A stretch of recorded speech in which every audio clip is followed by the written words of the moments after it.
मुझे इस तरह का कोई कष्ट है जिसको आप असर कहते हैं, ये असर क्या है? देखिए, असर एक प्राकृतिक व्यवस्था है हमारे इस शरीर को। अब आपको बड़ा आश्चर्य होगा जब हम आपको जो बात बताने जा रहे हैं, ये अनुसंधान है इस दरबार का। अनुसंधान हमारा सबसे प्रिय विषय है यहाँ का। एक अद्भुत बात मैं देखता हूँ कि जितने भी मुझे व्यक्ति दिखते हैं, इन व्यक्तियों को प्रेत ही चलाते हैं। मैक्सिमम एनर्जी, ये व्यवस्था दिखती है मुझको, सब में व्यवस्था दिख रही है, ये व्यवस्था है। मैं जब ये देखता हूँ कि सबसे पहले प्रेत एग्रेसिव होता है, जो बाहरी एलिमेंट्स होते हैं एग्रेसिव होते हैं, थोड़ा बॉडी चलाते हैं। जब हम लोग प्रक्रिया से गुजारते हैं यहाँ पे व्यक्ति को, कष्ट में आए व्यक्ति को, तो सबसे पहले जाने वाले प्रेत होते हैं, उसके बाद जाने वाले पूर्वज होते हैं। तो ये एनर्जी है जिससे आप चल रहे थे। आप देखें जब प्रेत चले जाते हैं तो आदमी डल हो जाता है, उसके जब पूर्वज प्रकट होते हैं तो एकदम डलनेस आ जाती है। बहुत तो लोग 100 किलो के हैं, वो 60 किलो के हो जाते हैं 2 महीने में, 40 किलो वजन घट जाता है। बहुत लोग हैं, गंदगी छट जाती है।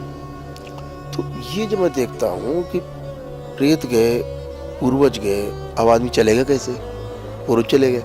इसीलिए 7 हवन के बाद जब पहली अमावस्या करते हैं तो एक पूर्वज छोड़ा जाता है, ताकि वो एक पूर्वज आपकी एनर्जी को बैलेंस कर सके। आपको ये अनुभव आप करें यहाँ बैठ के, तमाम वीडियोज भी हैं। अगर मैं उस अंतिम पूर्वज को भी साथ में निकाल दूँ, वो व्यक्ति अपनी पलक भी नहीं खोल सकता, उठना बैठना तो दूर की बात है, उसकी मृत्यु भी हो सकती है अगर सारे पूर्वज एक साथ निकाल दें। किसी व्यक्ति को मारना हो जान से, बहुत सिंपल है, आप उसके पूरे पूर्वज प्रेत सब निकाल दीजिए, मर जाएगा आदमी। थोड़ा बहुत असर उसको जिंदा रखता, असर भी निकाल दीजिए, बिल्कुल ही मर जाएगा। और दुनिया के कोई डॉक्टर, कोई पीएम रिपोर्ट नहीं बता पाएगी कि साहब हमारा कैसे व्यक्ति। तमाम अनुभव, तमाम वीडियोस पढ़े चैनल पे, देख लीजिए, आप लोगों के अनुभव है, मेरे अनुभव है। तो मैं ये देखता हूँ कि एक व्यवस्था है। तो जब जितना व्यक्ति ओझा, मौलवी, तांत्रिक, दिए दरबार, वो पूजा और वो पाठ उसने किया है, तमाम दुनिया भर का प्रेत पूजा की है, उतने ही ज्यादा उसके यहाँ बाहर से गंदगी इकट्ठी हुई है प्रेतों के रूप में। और जब इस दरबार में आते हैं, उनका संहार होता है। जब जैसे कोई व्यक्ति मर गया तो लाश पड़ी हुई है, सड़ रही है, ऐसे तो जब ये जाते हैं तो इनकी गंदगी छूट जाती है विचारों की, वो ब्रेन में, मेदस में विचारों की गंदगी छूटती है। वो जो गंदगी छूट जाती है वो बाद में ऐसा है कुछ नहीं, अभी कोई इधर से गया, कोई इधर से निकला, ऐसे वो चलता रहता है दिमाग में। तो जैसे कभी कोई चपरासी घंटी बजाओ और बगैर घंटी बुलाए अंदर पहुंच जाता है। सर बुलाया, वो कहता है नहीं, मैंने घंटी नहीं बजाई, उसको लगता घंटी बजी, उसका ब्रेन उसको एक्सेप्ट किए रहता है। तो ऐसे ही ये असर है, असर इस गंदगी के रूप में निकलता रहता है।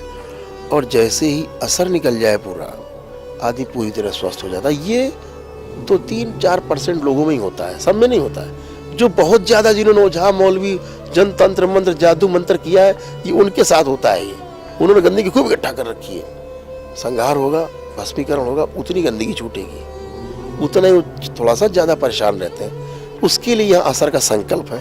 आप देखते होंगे, जैसे ही आदमी असर का संकल्प करता है, एकदम रिलैक्स हो जाता है, वो गंदगी निकल के जाती, फ्लश होती। लोग बताते हैं हाथों से निकल के अंतरिक्ष में जाती, सर से निकलती, कानों से गरम गरम निकलता है।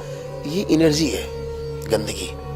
तो असर कोई मतलब गलत चीज नहीं है, असर भी हमारी बॉडी को चलाता है।